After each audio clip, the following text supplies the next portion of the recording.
So ayan, kumukulo na po yung ating pinakuloang sibuyas sa mga kamatis. So mimekos-mekos na natin yung ating piniritong maya-maya. Mimekos-mekos na natin. Kaarte pa ba?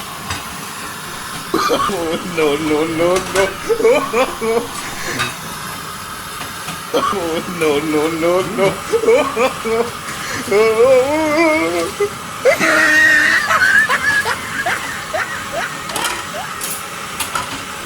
Kailangan kita ng prito niya. Sure ka?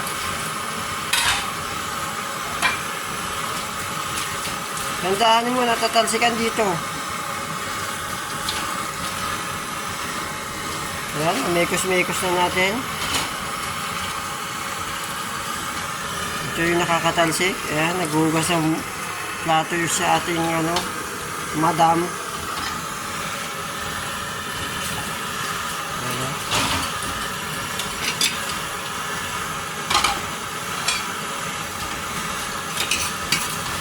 Siyempre sayang yan. Simutin natin. Mekos-mekos. Yun! Apol!